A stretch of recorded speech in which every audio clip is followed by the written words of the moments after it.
Hiv-Iceland, Einar, Rhonda from HIV-Norway, Jacob, HIV-Norway, Tia from Aksept Norway. The turn has come to Finland, and I'm standing here together with Sini Pasanen, Nonni from HIV-Finland. What have you found that is interesting in this conference? I have been to many international conferences. The first one in Amsterdam, 1992. I have been HIV positive for nearly 40 years. I'm 65 years old.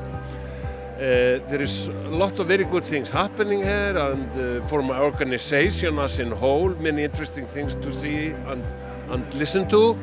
But for my personally, I like to choose is that what they're putting lights on is the quality of life of people that's been with HIV for a long time, aging with HIV, mental health, and the quality of life and good health in generally for people who has been living with HIV for a very long time.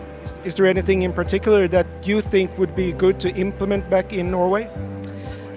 I think continuing to work a lot with community-centered things are very important, because you see a lot of countries that have way different economical situations than us do a very good job in making their communities be participating and take part and like seeing that floral. So I definitely think that's something we could bring back to Norway.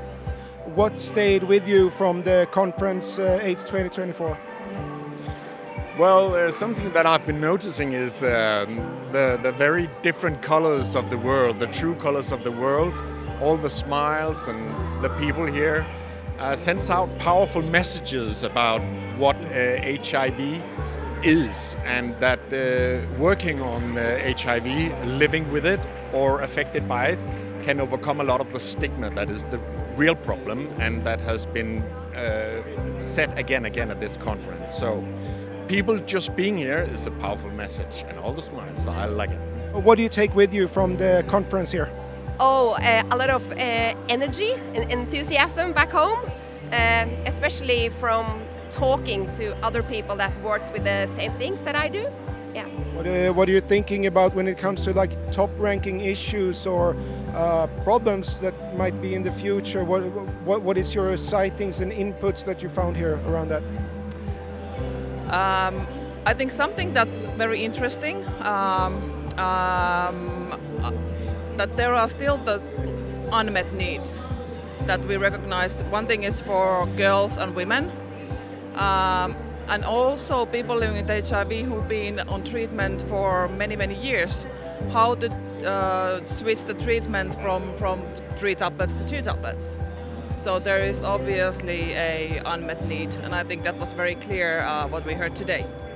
Is there anything in particular that you think that would be fruitful to bring back home and work with in Finland?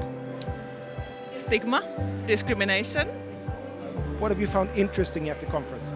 Oh, there's so much interesting, but what's been important for me is to realize that I'm a part of a really big global community consisting of almost 40 million people living with HIV. And but then the statistics also are very shocking. I mean, there's 9 million people that don't have access to treatment for one reason or the other.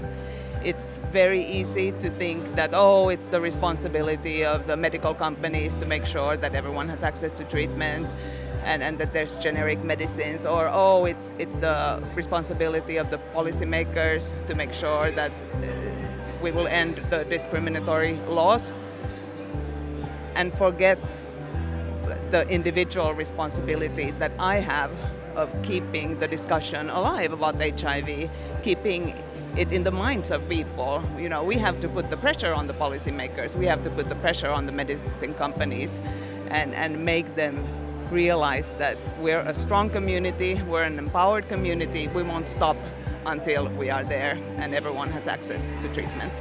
Thank you so much for your input. Thank you, Emmanuel. Super. Thank you so much.